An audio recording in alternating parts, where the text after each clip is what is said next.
Alrighty. I'm going to share my screen on my tablet, as usual. And let's get into this. So the first thing I wanted to do was give you guys a formula that it's actually for Appendix B about the Lifo Reserve. So we know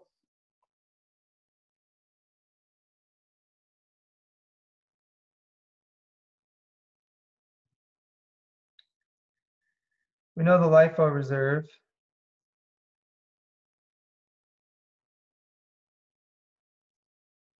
is just the difference between the FIFO ending inventory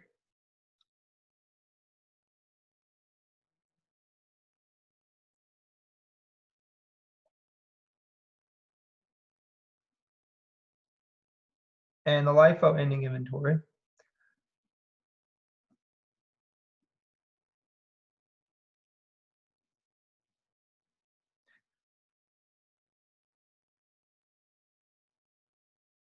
Since Lifo cost of goods sold is greater than FIFO cost of goods sold, the FIFO ending inventory will be bigger than the Lifo ending inventory, assuming prices are rising, and that's what we're assuming in this chapter. So this is the Lifo reserve. This equation you know from Appendix B. And then Appendix B gives you another thing in one of the little side notes in it. And I didn't think everyone would catch that. So I wanted to give you another formula that's also useful. And you're going to maybe use it in the homework. So we can calculate cost of goods sold under the FIFO method. There's a relationship between FIFO cost of goods sold and LIFO cost of goods sold. So FIFO cost of goods sold is the LIFO cost of goods sold minus the change in the LIFO reserve.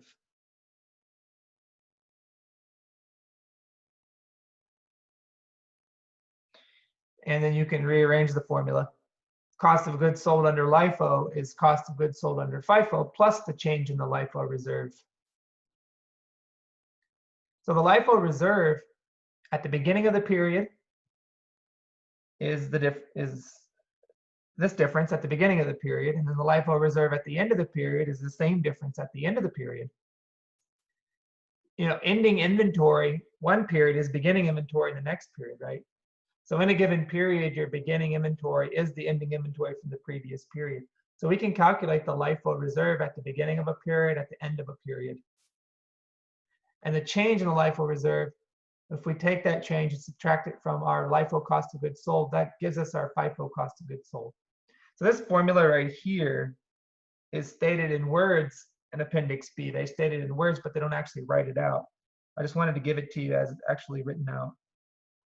And I could prove this, but I'm not going to spend my time doing that in this lecture. I could go through and show you how to derive this formula, but as long as you know the formula, I feel like that's good enough. This ugly underline is bothering me. These little things bother me. How about that? All right, so that's Appendix B. Essentially, you need to know these two things from Appendix B. And then Appendix A.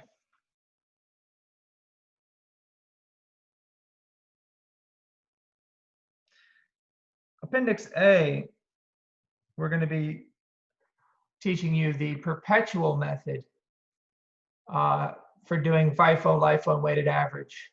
So that if a company, or maybe I should call it the Perpetual system. Companies that use a Perpetual inventory system, how do we do FIFO, LIFO, and weighted average? We showed you last time how companies who use a periodic inventory system do FIFO, LIFO, and weighted average. But how would they do it if they used a perpetual system? That's what Appendix A discusses.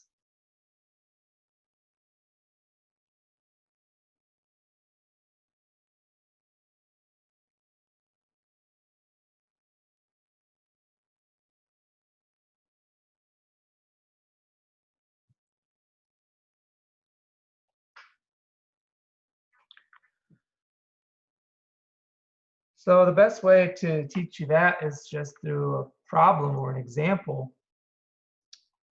So I'm trying to think, should I just go and work one at the end of the chapter, or should I do what I said I was going to do and rework the PowerPoint one that we had last time? Let's rework the PowerPoint one, because I said I would do that. So if we go back to our chapter 6 PowerPoints that we were looking through last time, and let's go down to this numerical example here. Where did it start? I believe here. Let's do this one. So Kanzu sells dog collars, and here's their inventory data for June of 2016. And let's just copy this down here.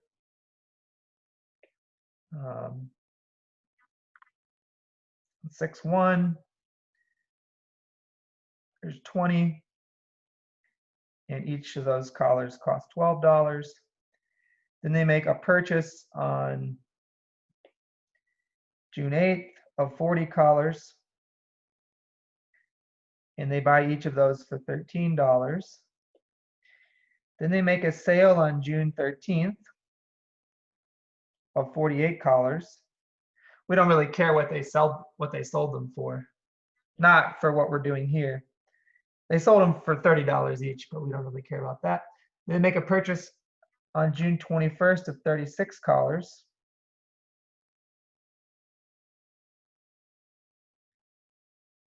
So I should be putting these dates here.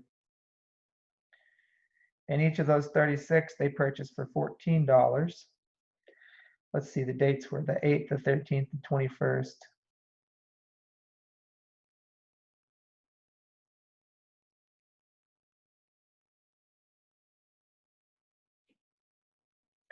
And I guess this 6-1 is the beginning balance, so I should just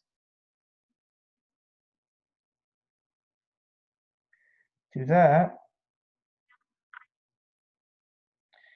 And then what else happens? Then on June 26th, they make a sale of 26 collars.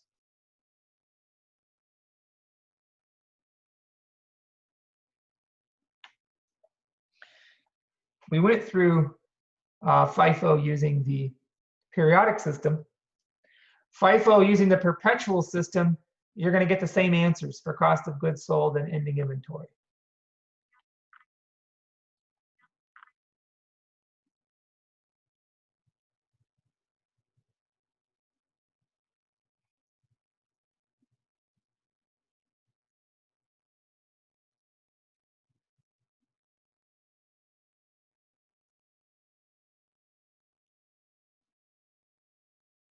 So I believe the answers we got for cost of goods sold, if we look back, was $956 and an ending inventory $308.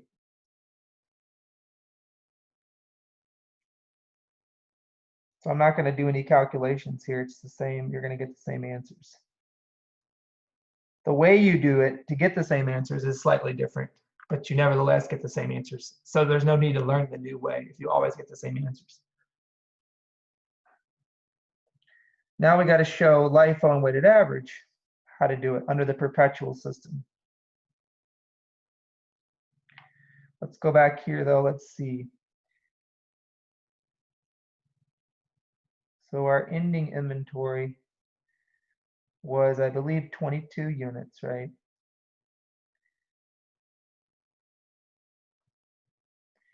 And our total sales were 48 and 26, so 74. So we're going to use those numbers, 74 and 22. Actually, you use those aggregate numbers directly when you use the periodic system for the three methods, but the aggregate numbers aren't as important when you're using the perpetual system. With the perpetual system, we're employing, say we're doing LIFO, we're employing the LIFO assumption perpetually. So every time they make a sale, we have to calculate the cost of those goods that were sold. we don't wait till the end of the month. We do it every time they make a sale. So the first sale is on June 13th.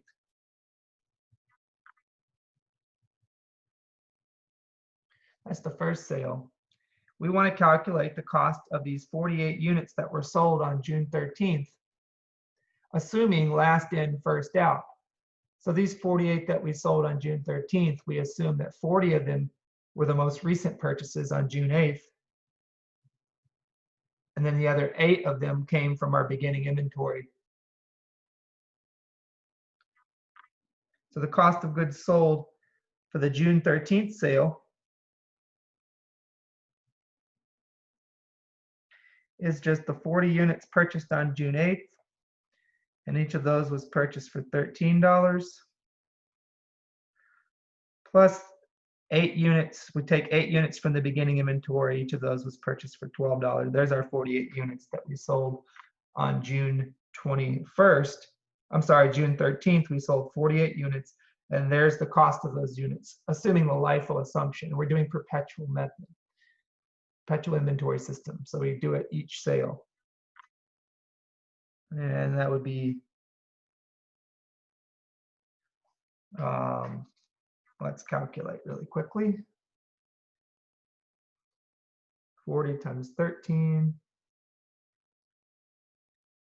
plus 8 times 12, so 616. All right, any other sales? Yes, there's a sale on June 26th. We sold 26 units, so we need to find the cost of those units sold.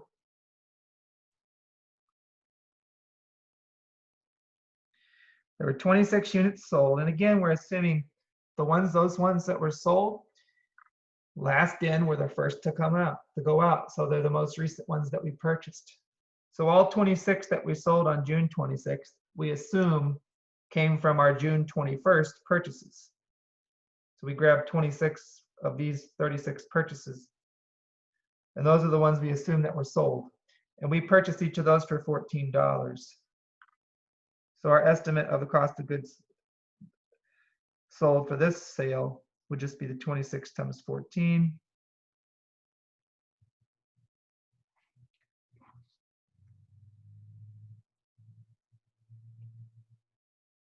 $364.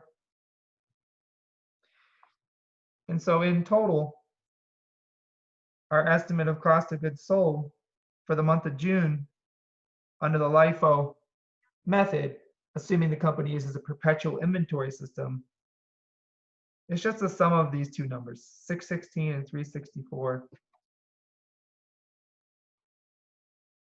980.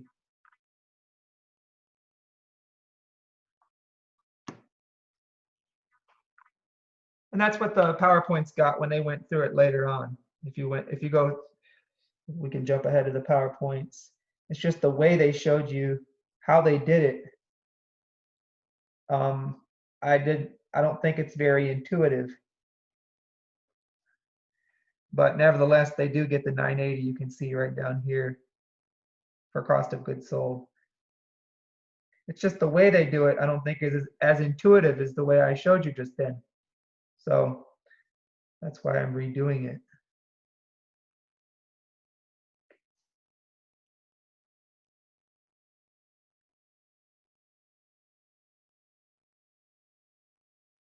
And then ending inventory.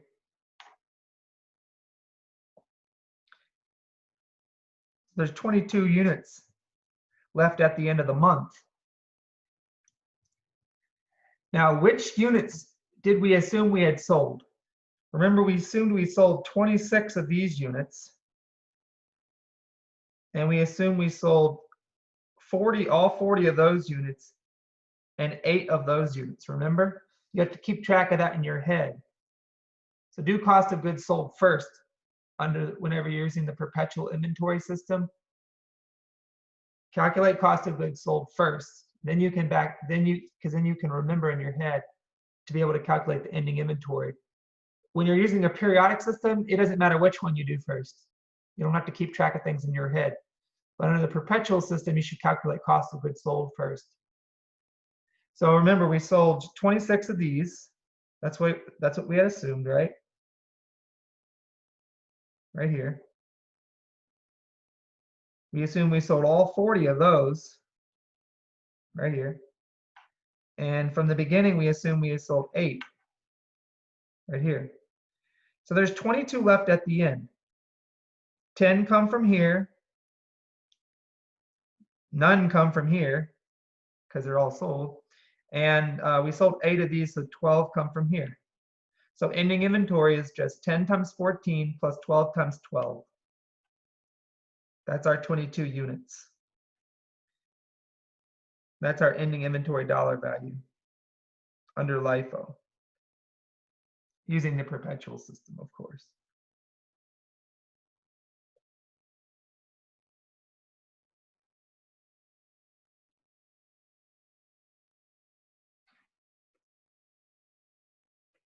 Ten units were from our most recent purchases, and 12 were from our beginning.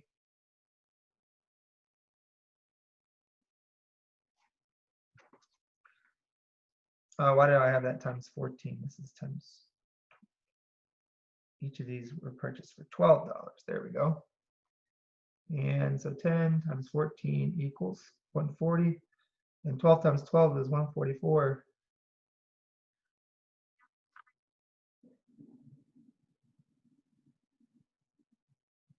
So we get the 284. And the PowerPoints get that as well. If you go and we look, just the way they do it, I don't think is as intuitive. There's the 284 right here. All right.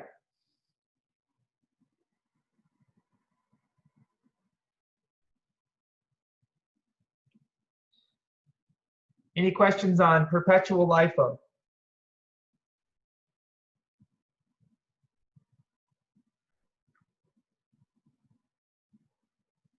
Erase these underlines here.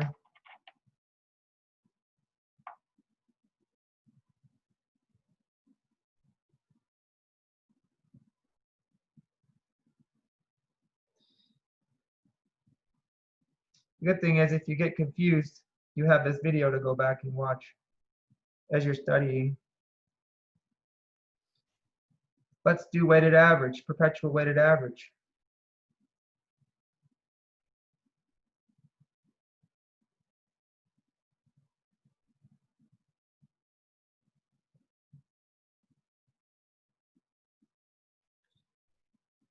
With perpetual weighted average, you have to calculate the weighted average purchase price every time they make a purchase. You have to recalculate it. With periodic weighted average, you just calculate one weighted average purchase price. You use that for everything. But with perpetual weighted average, you have to calculate the weighted average purchase price every time they make a purchase.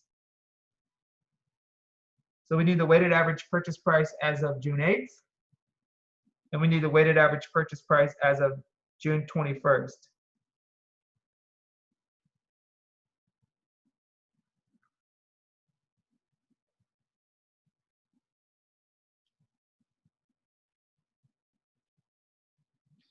The book calls this the weighted average cost, but I call it the weighted average purchase price. So as of June 8th, how many units are available for sale? 60. 20 were purchased at $12 each, and 40 were purchased at $13 each. So the weighted average of the $12 and the $13 purchase prices is calculated as follows. 20 of the 60 units were purchased for $12 each. And then 40 of the 60 units were purchased for $13 each.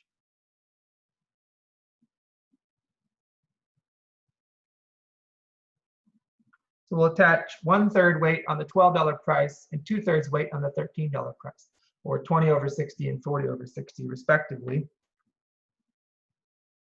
The weighted average purchase price calculated as of June 8th would be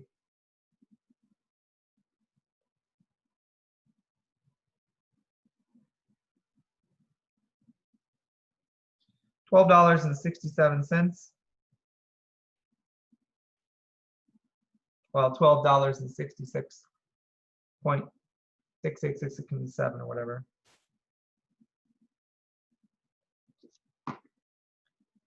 Because of rounding, some answers might be off by $1 here or there in terms of your cost of goods sold and your ending inventory, but don't worry about that.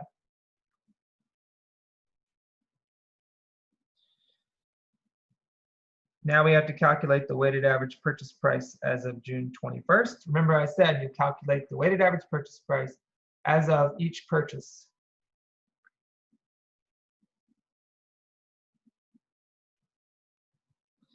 In between June 8th and June 21st, we made a sale, right? On June 13th, we sold 48 of our 60 units.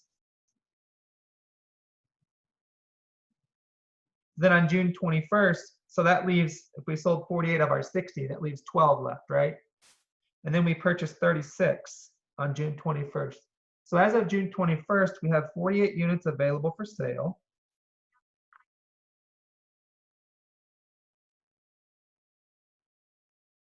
So 48 is going to be in the denominator of our weights. Of those 48, 12 remain from the beginning. And each of these 12, well, 12 remain from when we had 20, we purchased 40, so that's 60, then we sold 48. So 12 of those 60 remain. We don't know which of those, are all 12 from the beginning or all 12 from the purchases? Is it half and half? We don't know. We're not assuming Lifo or Fifo here. We're doing weighted average. So those 12, what we'll use as the price that we purchased each of those 12, we won't use $12. We won't use $13. We'll use our weighted average purchase price that we calculated as of June 8th. We're going to use this number.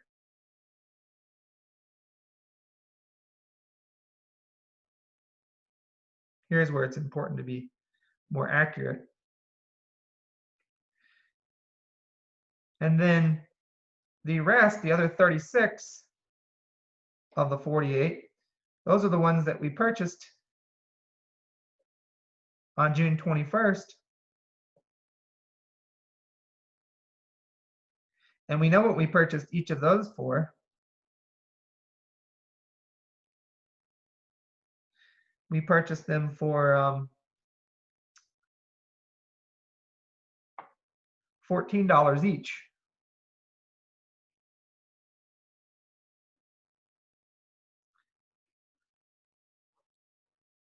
Get these things closer together. Maybe move these things further away here.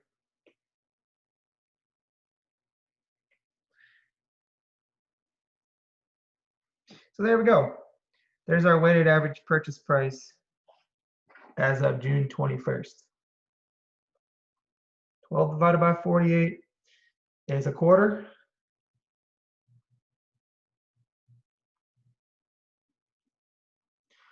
And then 3/4, 36 divided by 48 times the $14. So it's $13.666667.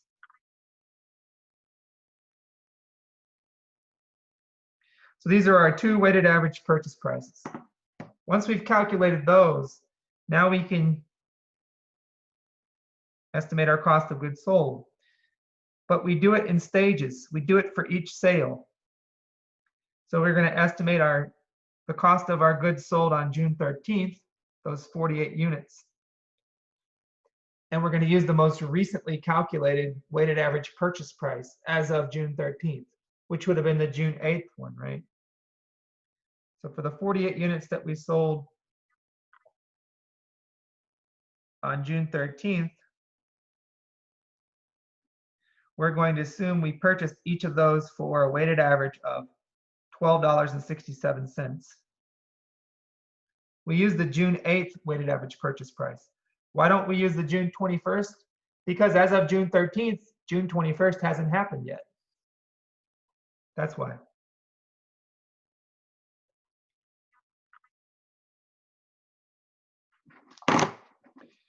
So the 48 times the 12.666667 is $608 essentially.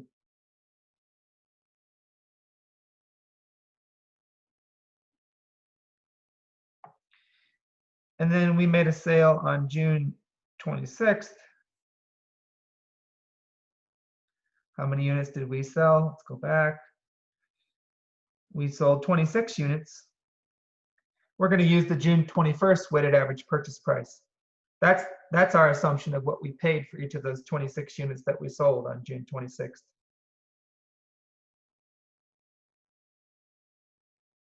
So we're going to use this one right here. I should put approximately here for both of these actually. 26 times 13.666667 equals 355 and a third dollars. I'll just round it to 355.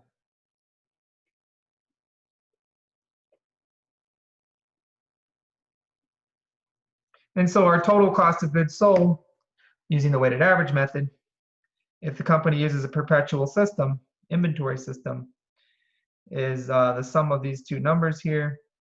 We can do that in our head. 963 it looks like.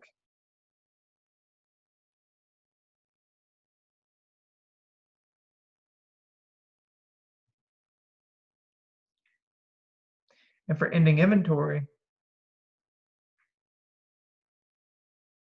our estimate of the dollars in ending inventory was the 22 units left at the end. We know that. And each of those we're going to assume was purchased for this weighted average purchase price. Because as of the end of the month, we use the most recent one relative to the end of the month, which would have been the June 21st one.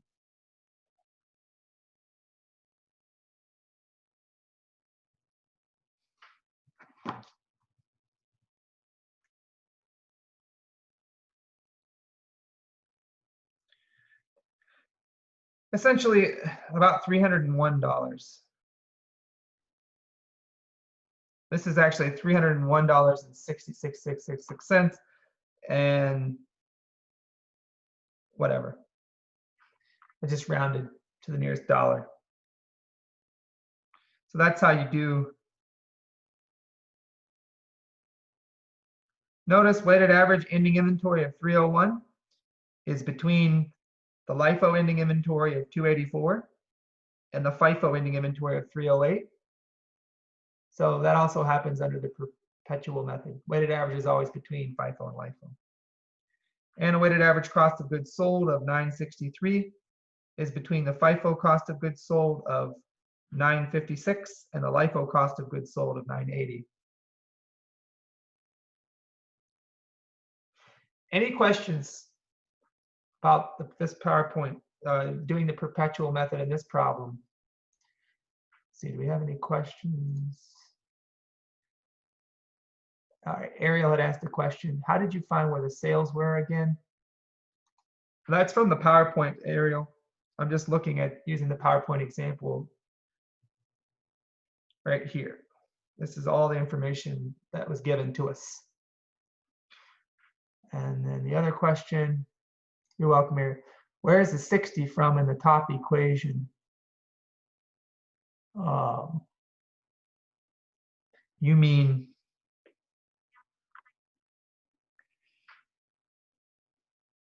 this 60 right here?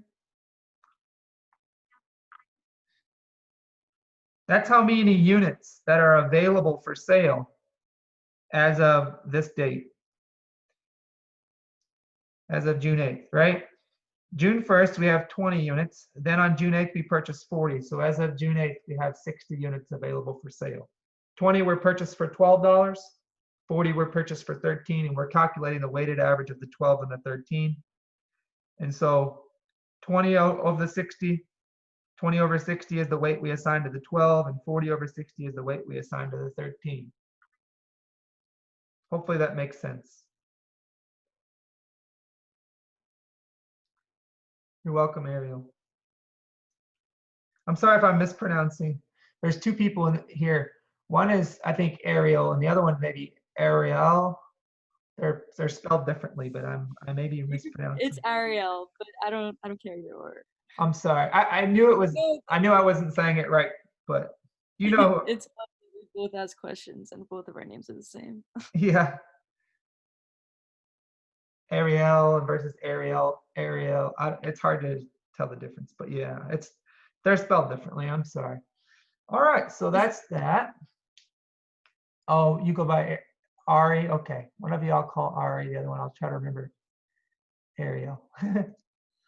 All right.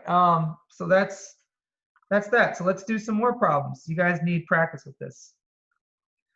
Sorry. So that's the PowerPoint. Let's X out of that.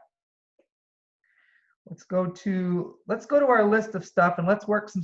Let's go away from FIFO, LIFO weighted average, but we're going to come back to it later. But let's do in our exercises. This is FIFO, LIFO weighted average for periodic. So we won't do that right now. We're going to come back. Let's do 5B.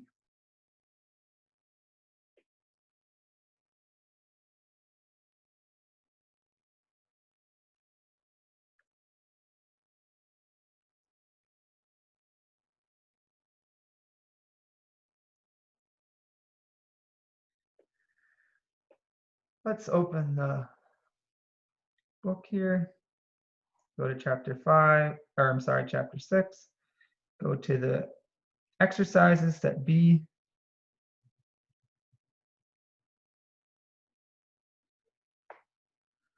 And so this question tests your knowledge about errors in inventory counts. So we have 2018 information over in the far right column, 2019 information in the left column. So more recent first. And it says the following two errors were made in the physical inventory counts.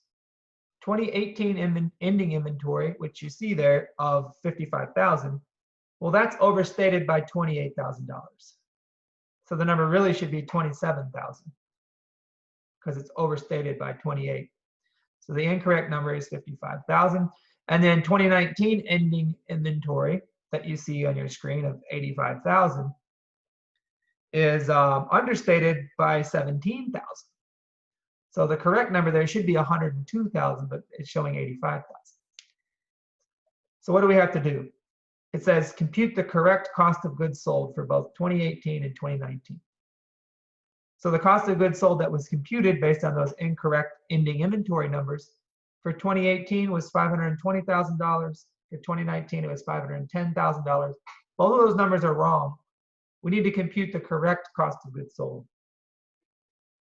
So the way to do this here is just set up T account. Set up an inventory T account. We'll do one for 2018. Then we'll do one for 2019.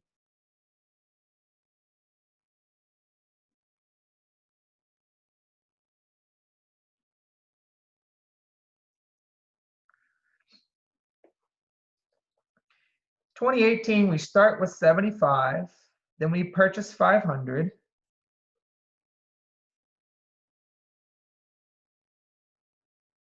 I'll leave off the thousands.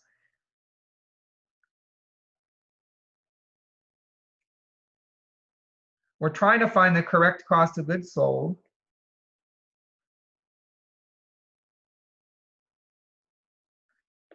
And then we end, it says we end with 55, but that's an overstatement of $28,000.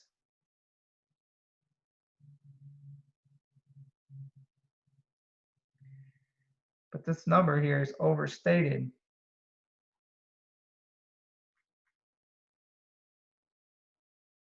by 28.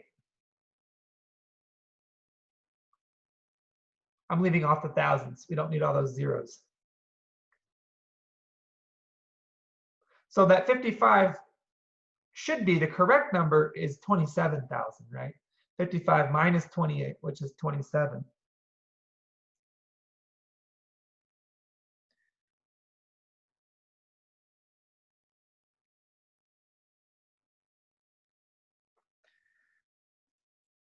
And so for 2018, we can compute the correct cost of goods sold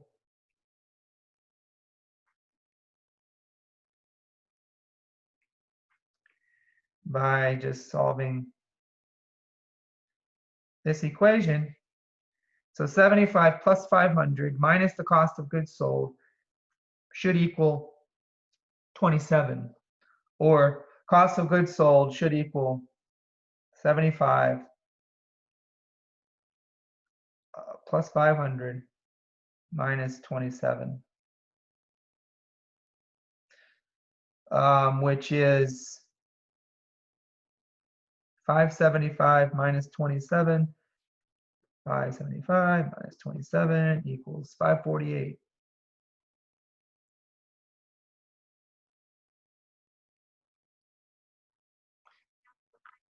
$548,000. But 548. Now the cost of goods sold given was 520,000. So you can see when we overstate inventory by 28,000, cost of goods sold is understated by 28,000, right? 520 is 28 less than 548.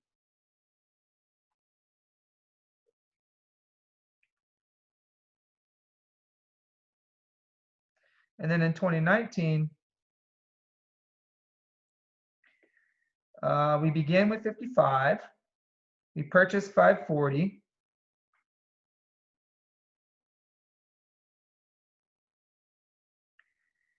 We're trying to compute the correct cost of goods sold for 2019. It says we end with 85, but that's incorrect because it told us that right here, 2019 ending inventory is overstated by 17, or is understated by 17. So 85, that's an understatement by 17. So the real number, the right number should be 102. 85 is understated by 17, should be 102. So we better use the correct number if we're trying to calculate the correct cost of goods sold. Now there's something else that I missed. In 2019, this beginning inventory, that just carried over from the ending inventory from 2018. But the 55 was wrong, right? It should have been 27. So we better put the right number as beginning inventory. So what I'll do is I'll put the 55, but it's overstated by 28, should be 27, right? So that number correct should be 27, then the 540, and then the 85 should actually be 102. So if we're trying to compute the correct cost of goods sold in 2019, we want to take our beginning inventory, our correct beginning inventory of 27 plus 540 minus our correct ending inventory of 102. That'll give us the correct cost of goods sold. So 27 and 540 is 567. Then we subtract 102 and we get 465.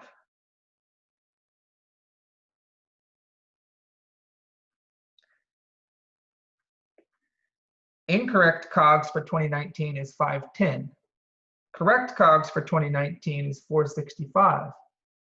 510 is a $45,000 overstatement of the correct COGS. And that 45,000 overstatement is the sum of this number and this number, our two errors. Not coincidentally. Any questions on exercise 5B from chapter 6? In this problem, we made two errors. In the one we did in the PowerPoints, there was only one error.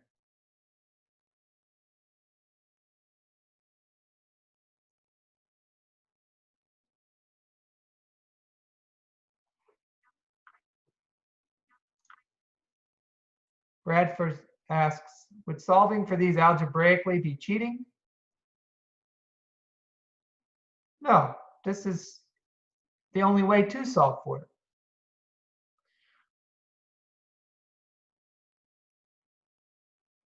Yeah, given the information they've given you, this is the way you should solve to find.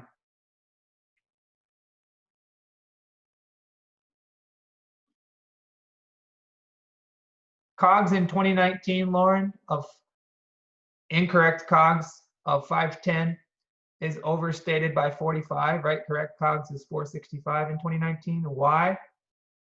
It's the effect of the two errors, right? Because ending inventory in 2018 is 28 too big, that means beginning inventory in 2019 is also 28 too big. So this is 28 too big, and the ending inventory in 2019 is 17 too small. The 28 too big and the 17 too small have to be added together to get the over or understatement of COGS. It's just as a result of where COGS is on the T account over here on the right side.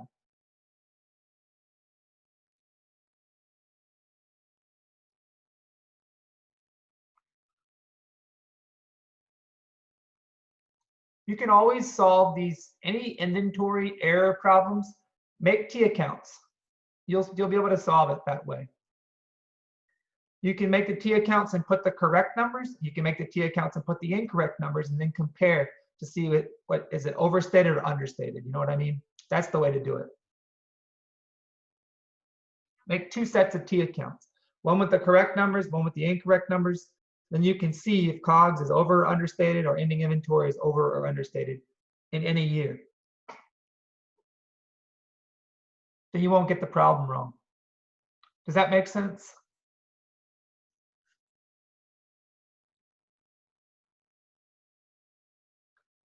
You're welcome, Lauren. For the sake of space, I didn't do the two sets of T accounts. I just did one set of T accounts and I wrote out to the side overstated. I did that. I guess I should have done two sets so you could clearly, but you should do two sets of T accounts for these types of problems. All right, let's do 10B.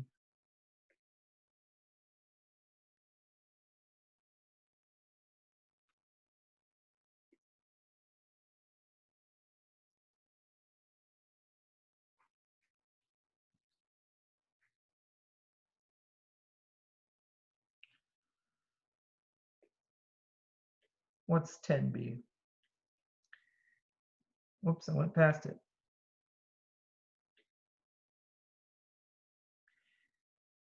It's the lower of cost or net realizable value idea. Calculate, so the following data are taken from the company's inventory accounts. We have these 4 different items of inventory. We have the quantity of each item, what it cost us per unit of each item, and then we also have the net realizable value per unit. Calculate the value of the company's ending inventory using the lower of cost or net realizable value method applied to each item of inventory. So there's 2 ways to apply the lower of cost or net realizable value method. We could apply it to our inventory in aggregate, or we could apply it to our inventory item by item. GAAP allows the company to choose. In the homework, you'll see clearly the difference between aggregate versus item by item. I'll try to do this one in aggregate and item by item. It only asked us to do item by item because it says to each item of inventory right here. We'll try to do it in aggregate as well to show you. So we have the ZKE, XYF, MNJ, and UBS. These are our products. This is our quantity.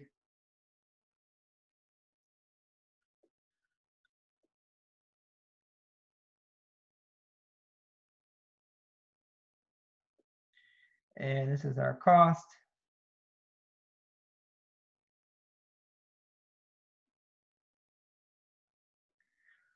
$22, $33,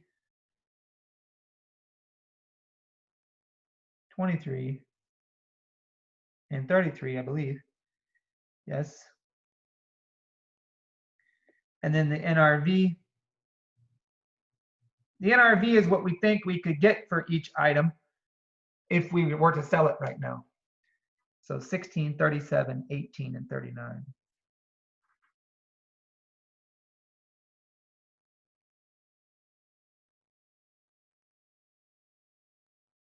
Well, I don't have to put a dollar sign by all of them. You know, these are in dollars and this isn't. Let's move this over. All right.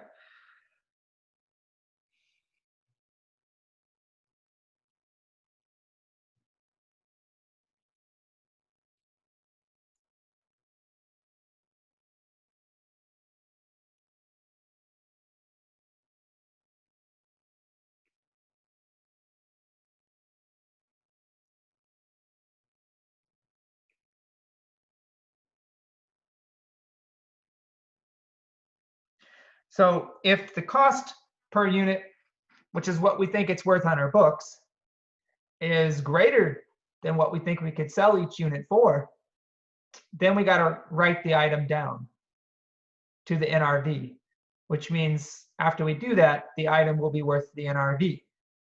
The ending inventory for that item is the NRV. So here, since the 22 is bigger than 16, we're going to have to write that item down to 16.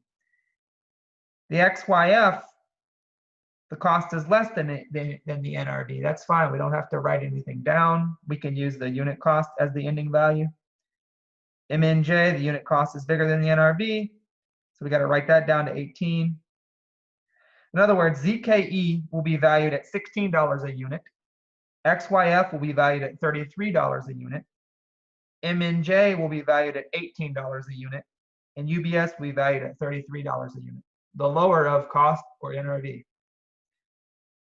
And then all we have to do is multiply 100 times 16.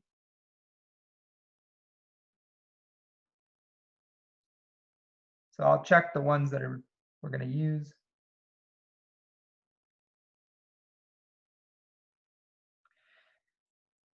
$300 times 33.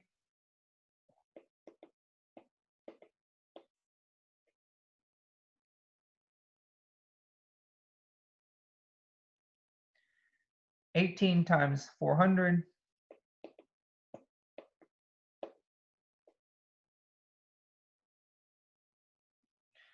$220 times 33.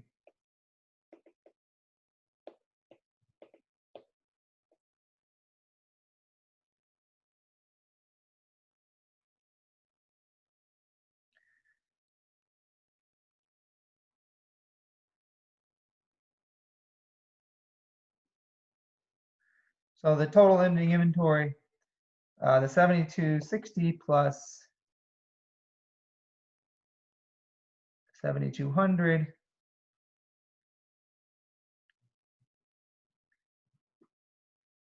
plus what was the 9900 and then 1600. The 25,960.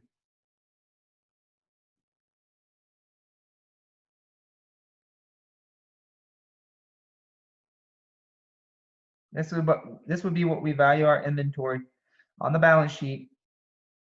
Ending inventory, 25,960. Applying the lower of cost or net realizable value method, item by item. If we were to do this in aggregate, which it doesn't ask us to do, but I'll show you. Let's do it in aggregate.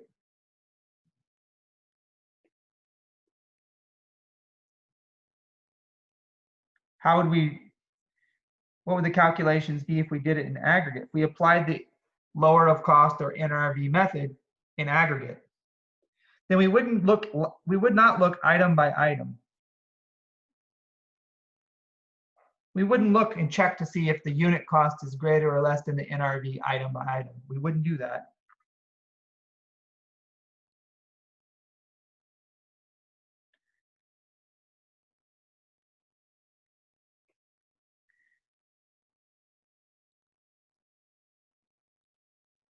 we would have these two columns, one for total cost, one for total NRV.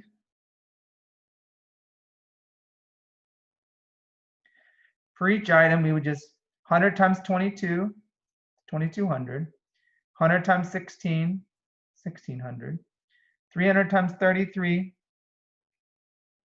I had that up here earlier. Was that 9900? 300 times 37.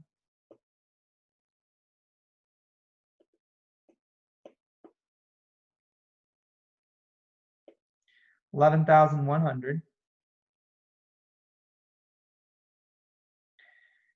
400 times 23.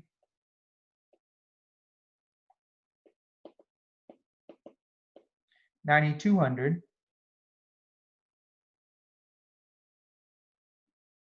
400 times 18, we already did that earlier, 7,200.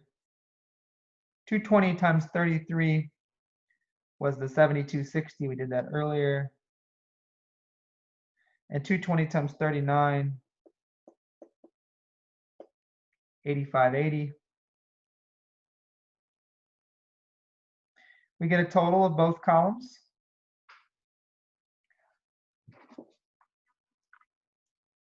$2,200 plus 9,900 plus 9,200 plus 7,260, 28,560.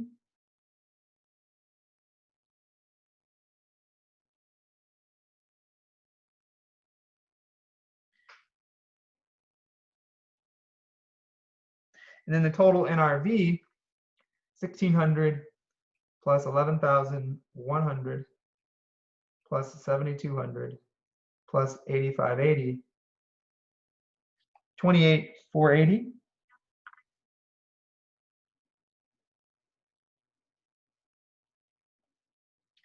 And then we take the lower of these numbers. So the 28,480 is the lower of the numbers. And so we would, our ending inventory will be valued at 28,480 on the balance sheet if we apply the lower of cost or net realizable value method to our products in the aggregate.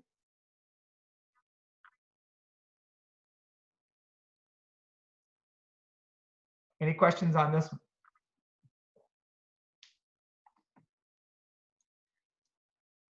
If we applied the method item by item, this would be our value of ending inventory. If we applied the method in the aggregate, then this would be the value of our ending inventory. A sizable difference. Let's do 11B. Well, let's see what 11B is. Oh, inventory turnover in days sales and inventory.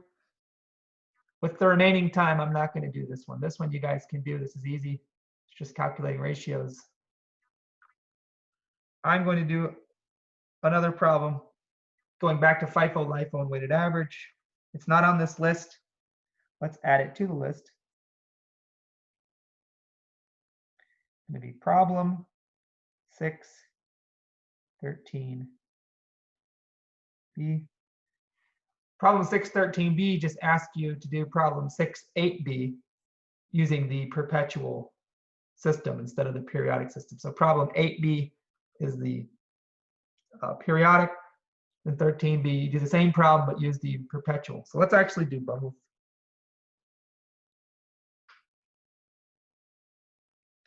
This is periodic.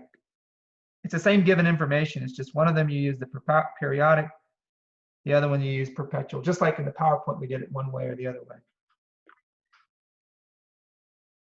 We won't have time to get through both of these, but I will make sure to include the solutions to both in my write-up before I upload it. So let's jump ahead here, go to the problems, get through the A problems, get to the B problems.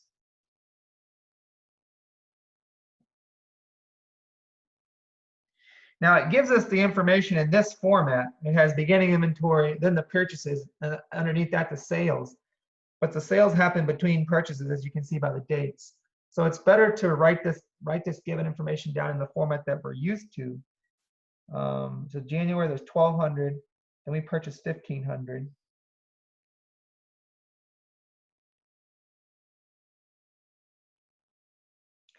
We purchased 1,500 on February 11th.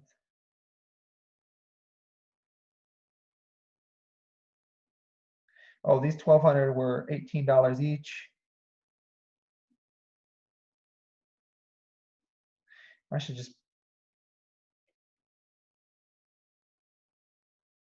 the 1,500 were purchased for $19 each. Prices are rising, as you see.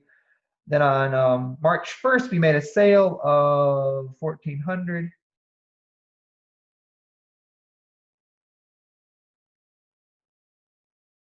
Doesn't matter what we sold them for the purpose of what we're doing.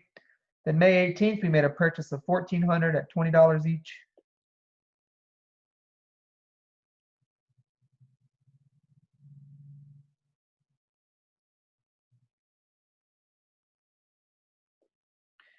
And what date comes next? July 1st, we made a sale of 1,400.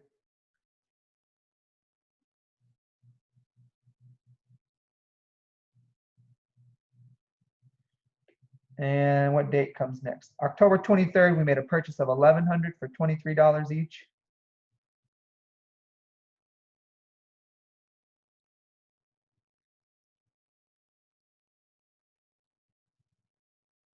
And then finally on October 29th, we made a sale of, what does it say?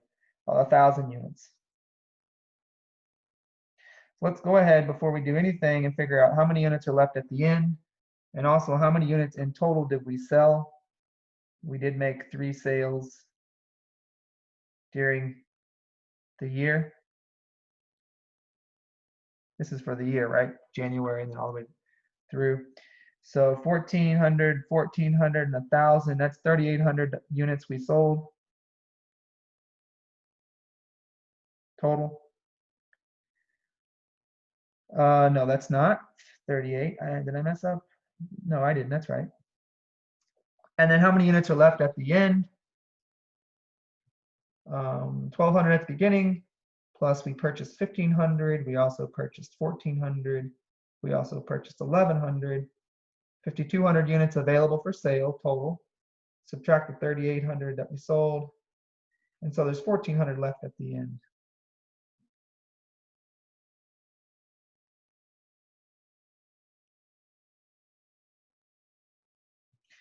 All right.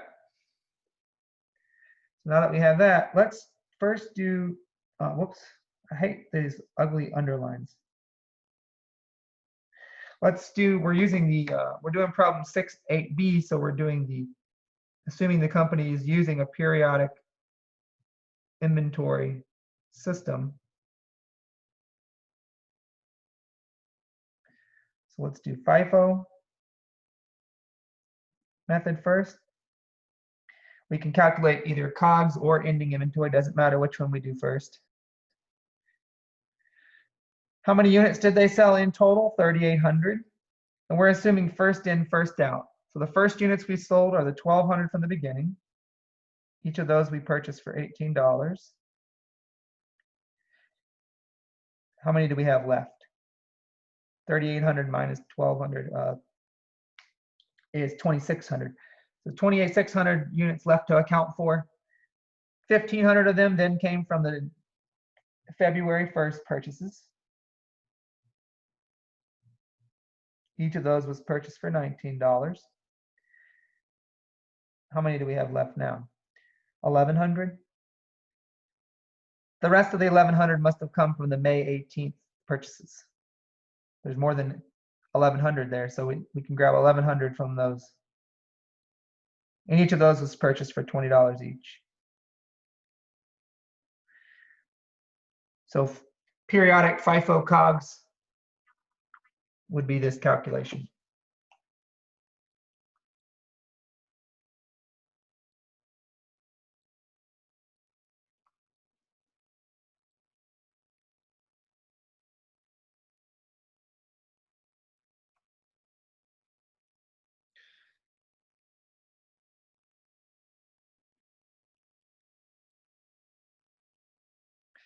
$72,100.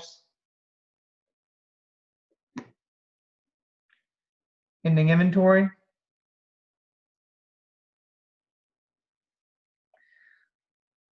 There are 1,400 units left at the end of the month. We assume first in, we're the first to go out.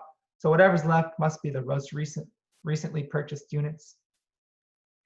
So we can grab 1,100 from here, and then we can grab 300 from here to make our 1,400 units that are left.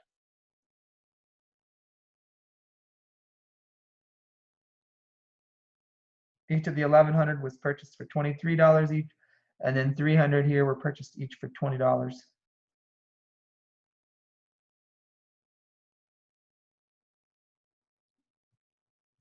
So this is periodic FIFO ending inventory calculation.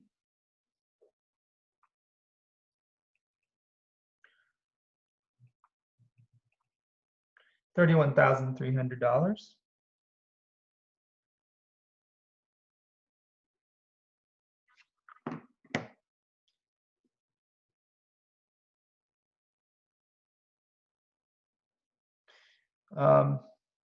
Maybe I should do 613B, which is just 68B, but using the perpetual method, perpetual inventory system. I should just do that simultaneously. That way you can see the differences between the two. Otherwise, if I do all of the periodic, then I go do all the perpetual, you'll forget what I did under the periodic. So FIFO under perpetual inventory system is the same as FIFO under the periodic inventory system. So we don't have to do anything really. This is periodic. And then perpetual, same answers.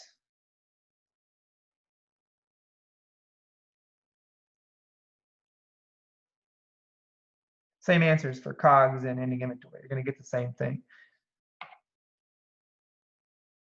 Let's go to LIFO.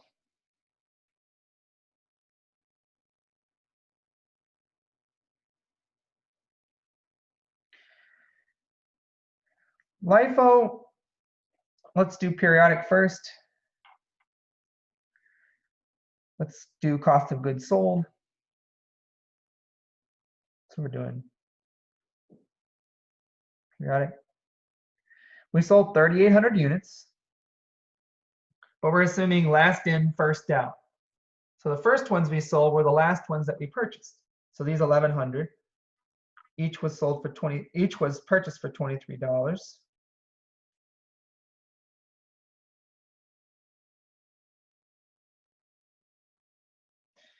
That leaves us with 2,700 to account for. Next, we sold these 1,400 purchases that we purchased on May 18th. Each of those was purchased for $20.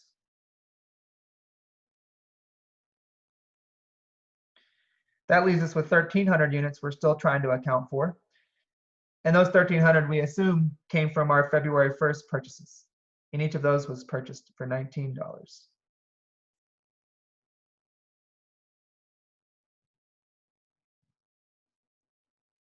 So the 1,100 plus the 1,400 plus the 1,300 does equal our 3,800 units that we sold. We assume 1,100 came from our most recent purchases, 1,400 came from our next most recent purchases from the perspective of the end of the year. And then 1,300 came from our next most recent purchases, back at the beginning of the year. Or it actually wasn't at the beginning, it was after the beginning of the year, but until we get our total 3,800 units, then we stop.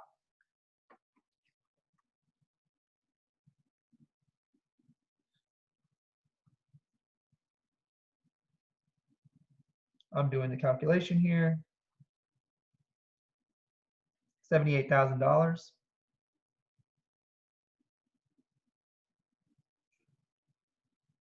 Periodic LIFO. COGS.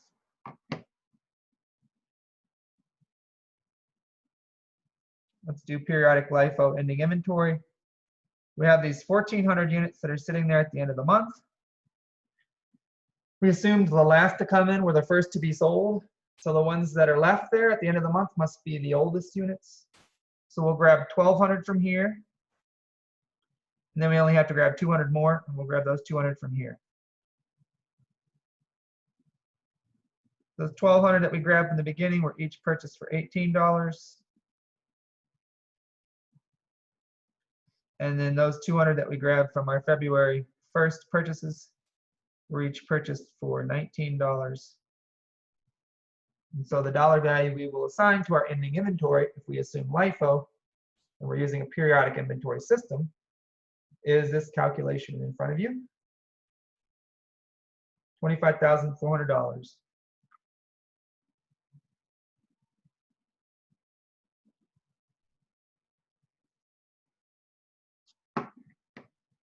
Now let's do the same problem. Same, but we're going to use Perpetual. Do LIFO, but use Perpetual. Assume the company's using a perpetual inventory system, which just means perpetually they're updating. So again, with LIFO Perpetual, we got to calculate it in stages. So for each sale, we have to calculate the COGS for that sale. So there was a sale on March 1st, 1,400.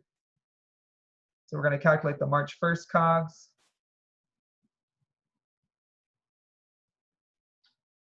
We're assuming LIFO from the perspective of March 1st. Last in were the first to leave. So these 1,400 that we sold on March 1st, we assume they all came from our February 1st purchases. As long as we have at least 1,400 purchased on February 1st, then we can take them all from there, right? So 1,400, each was purchased for $19.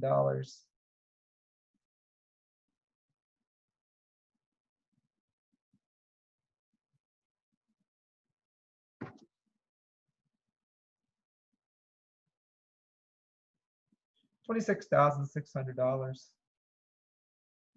We're not done though. We still have more COGS to calculate. We made another sale on July 1st, also of 1,400 units. Assuming LIFO from the perspective of July 1st, what dollar value would be assigned to those 1,400 units that we sold in terms of a cost?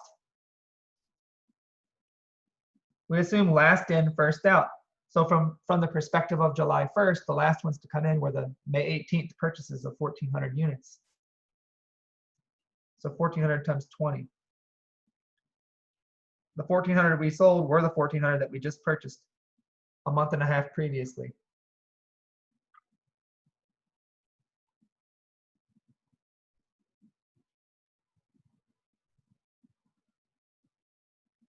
$28,000. And then finally, we made another sale on October 29th for 1,000 units. We're assuming last in, first out from the perspective of October 29th.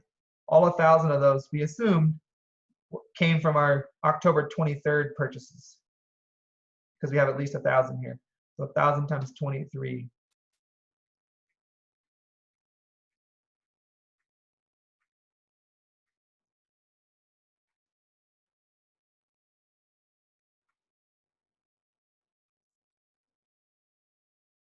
Once you know what's going on with these, it's actually really easy. It's just plugging and chugging.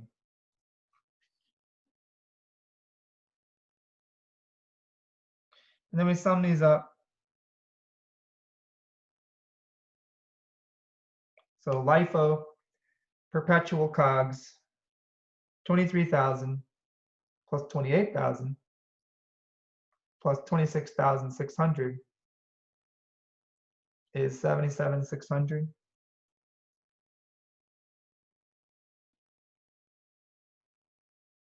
Notice that's different than periodic COGS using the Lifo method, which was 78,000. So it differs by $400, but it still differs. I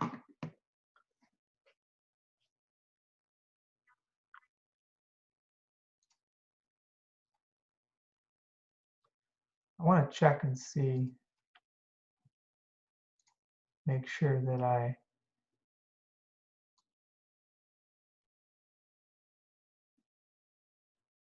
yeah, just make sure that I'm I'm not leading you guys astray. All right, and then now finally the weighted average method. We have, what, 9 and 5, 14 minutes left, so we should be able to get through it.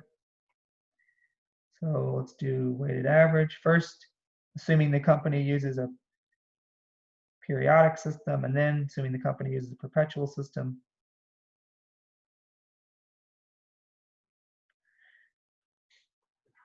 We need to calculate the weighted average purchase price. If they use a periodic inventory system, there's only one weighted average purchase price.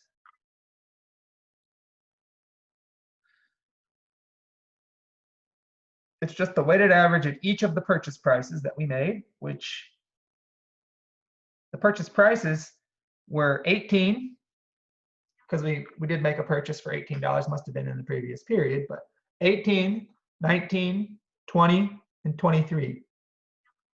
So I would just write those prices down, leave some space between them. So we know we're going to multiply some weight times the $18 price plus some weight multiplied by the $19 price plus some weight multiplied by the $20 price plus some weight multiplied by the $23 price. What are these weights? I might as well just put them and close them in parentheses, because we're going to multiply these weights by these prices. The weighted average of these four prices. The denominator of the weight is the total units available for sale this period. How many units could we possibly have sold this period?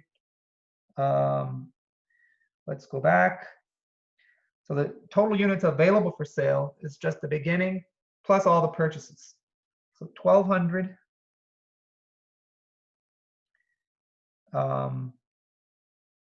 Maybe I'll calculate it here. Total units.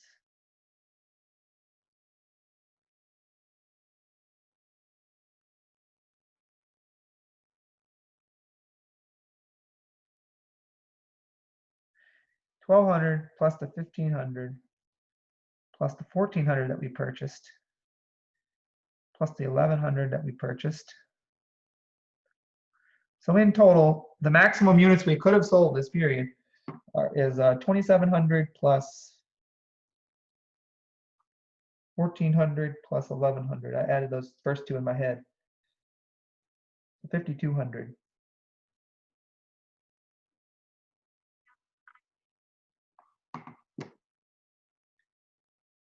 So that's what goes in the denominator of the weights.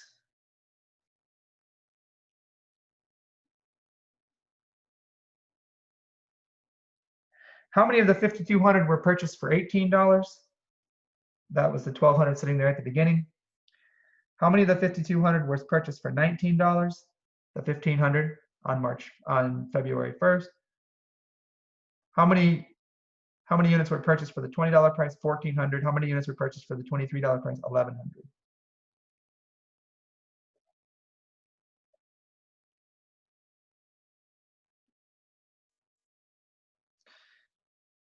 So our weighted average purchase price, 12 divided by 52 multiplied by 18 is this number, and it's a long decimal, so I'm going to not round it yet.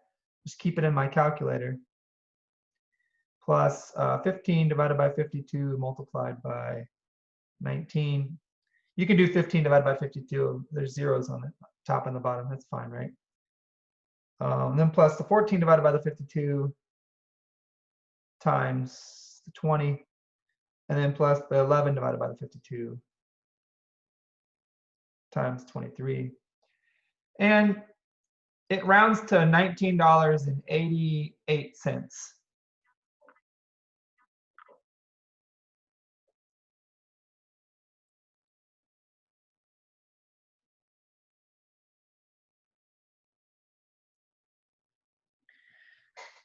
And then that's really the hard part of the periodic weighted average. Then we can calculate COGS. It's just the total units that we sold. which were 3,800, times our weighted average purchase price. And then we can calculate our ending inventory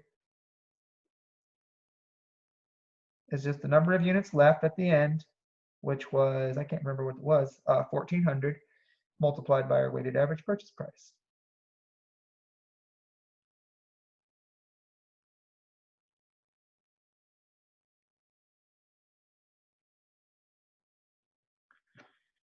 So these two numbers are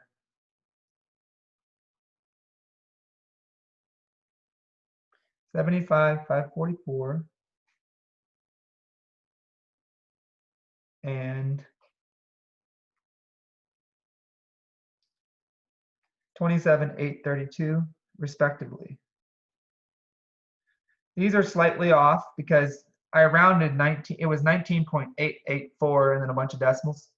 So these are both actually underestimates of the true cost because I truncated the decimal. But that's what happens with the weighted average method. Your answers may be off by a little bit. Don't worry, that will not mess you up on an exam.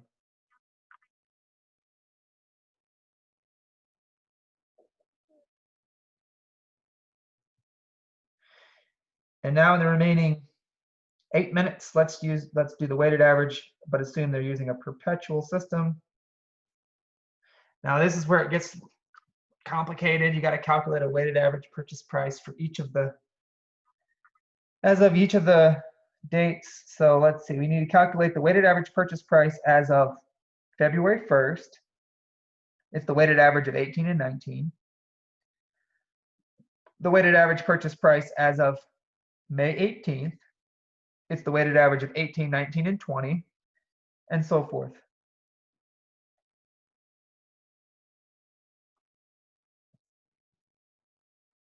So the February 1st weighted average purchase price as of February 1st, we're doing perpetual, so we're going step by step here. As of February 1st, how many units are available for sale? 2,700. Of those, 1,200 were purchased for 18 and 1,500 were purchased for 19. So the weighted average of the 18 and the 19 is the number of units purchased for 18 over the total units available for sale at that time as of February 1st times the 18 plus the units that were purchased for $19 each over the units available for sale as of that time times the 19. And we get approximately, so 12 divided by 27 times 18 is $8 plus the 15 divided by 27 times the 19. So we get the answer is 18.56 rounded to 2 decimal places. Now we have to calculate the May 18th weighted average purchase price, which would be the weighted average of the $18 purchase price, the $19 purchase price, and the purchase we made on May 18th was for $20.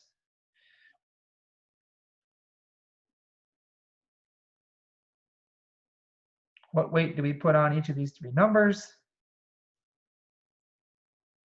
Well, it's in proportion to the number of units purchased at that price, right?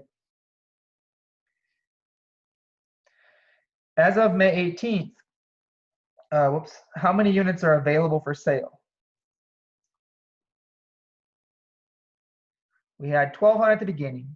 We purchased 1,500, so that gave us 2,700. Then we sold 1,400 of them. And then we bought 1,400 more on May 18th.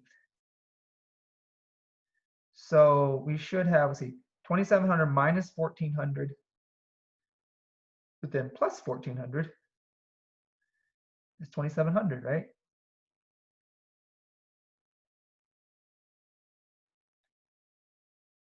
So that goes down here in the denominator of the weight. Of these 2,700 that are available for sale on May 18th, how many did we purchase for $18? Oh, We don't know, because we don't know of the ones we sold, which ones we sold. We didn't make an assumption about that. So I've actually messed up here. It's actually going to be only 2 calculations here.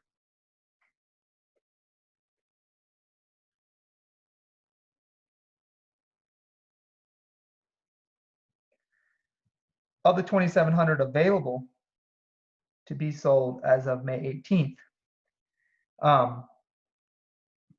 since we don't know on March 1st, those 1,400 we sold, we don't know which ones we sold. We don't know if we sold all 1,200 at the beginning and then a portion of the ones that were purchased on February 1st. We don't know if we sold all the ones from the February 1st purchases.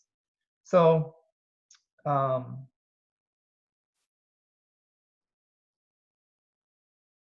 we did know we sold.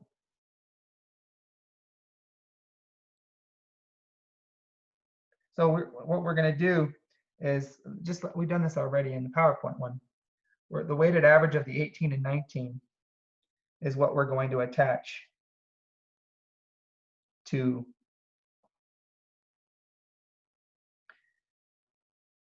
the first weight.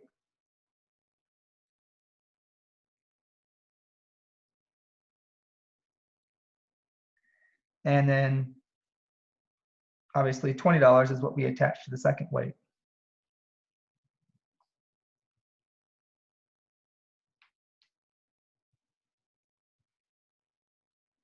So we know we purchased 1,400 units for $20.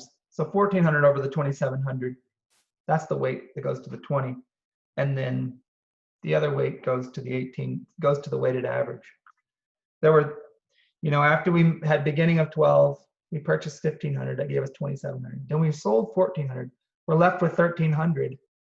That 1,300, we don't know which of those are from the beginning, which of those are from our February 1st purchases.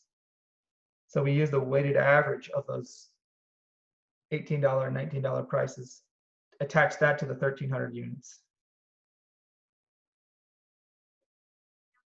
So as of May 18th, our weighted average purchase price, 13 divided by 27 times 18 point, well, it's times that thing I saved in my calculator. I rounded it to 18.56. Then plus 14 divided by 27 times 20. You get approximately $19.30. Let's make sure I'm doing this right. I rounded to 3 decimal places over here in my other thing where I have the answer, but I'm just rounding it to 2 here. And then finally, we have to calculate the weighted average purchase price as of our last purchase date, which was October the 23rd.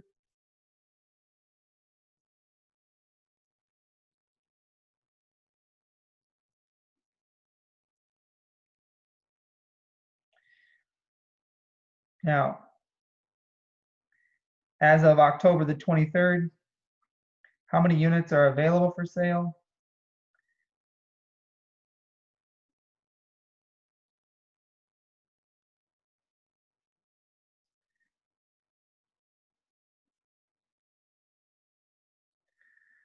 Let's see. As of May 18th, there were 2,700 units available for sale. Then on July 1st, we sold 1,400. So now there's 1,300 units available for sale. Then on October 23rd, we purchased another 1,100. So 1,300 available plus the 1,100 gives us 2,400 available as of October 23rd.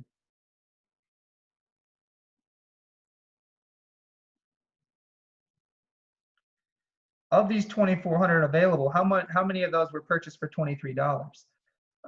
Well, those are the ones that were purchased on October 23rd, 1,100 of them.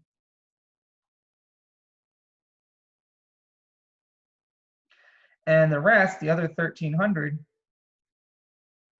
we don't know of those 1,300, which of those are they left over from beginning or from our other purchases? We don't know. We don't know exactly which prices to attach. So we attach the weighted average, right? The weighted average of our previous purchase prices. which was the 1930.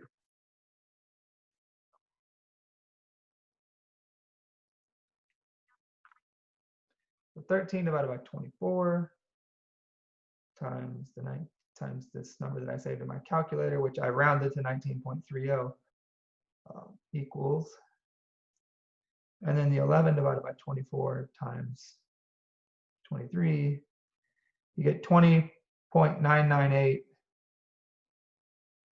to 21 if you round it to 2 decimal places, actually. So now that we have these 3 weighted average purchase prices, now we can calculate the cost of goods sold, but we have to do it for each sale. So the first sale is on March 1st. And if you have to go, that we're past time, I understand. I will finish this problem and then we'll be done and I'll upload this. The first sale was March 1st, 1,400 units.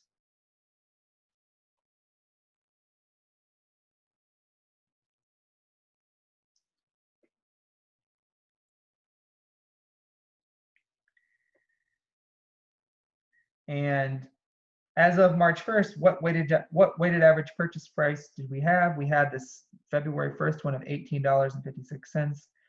So the units we sold were 1,400 units times we're assuming each of those units was purchased for a weighted average of $18.56. And so that gives us approximately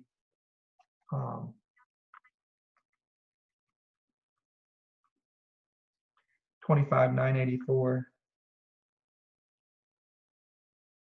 cost of goods sold for that sale.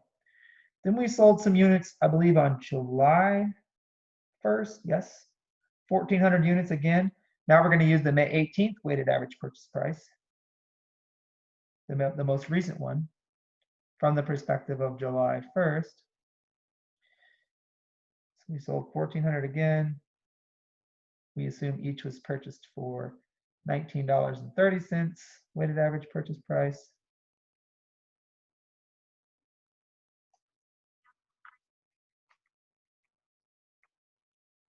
So $27,020. And then finally, we made a sale on October 29th.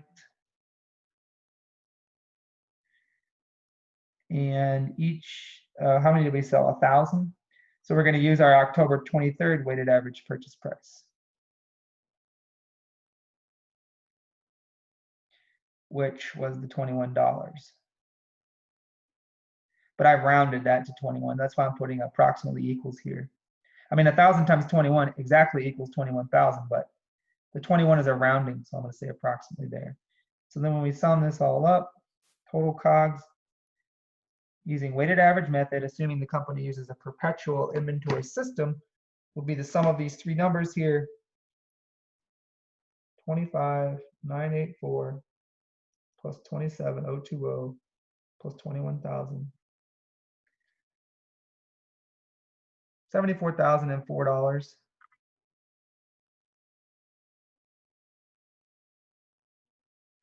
And then the ending inventory, we would approximate our ending inventory valued at, well, how many units are left at the end? 1,400, right? I believe. Yeah, 1,400 left. And we would just use our most recent weighted average purchase price as of the end of the month, which would be the October 23rd one. And that's the price we would attach to those units. And that one was the $21.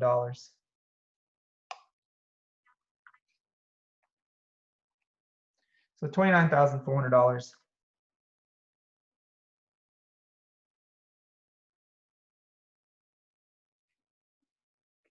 I don't like that squiggly. There's a better squiggly right there. All right, that concludes this problem. Hopefully you guys got paying attention to this and you see the differences between the perpetual inventory system and the periodic inventory system in terms of these methods to value the inventory, the FIFO, LIFO, and weighted average.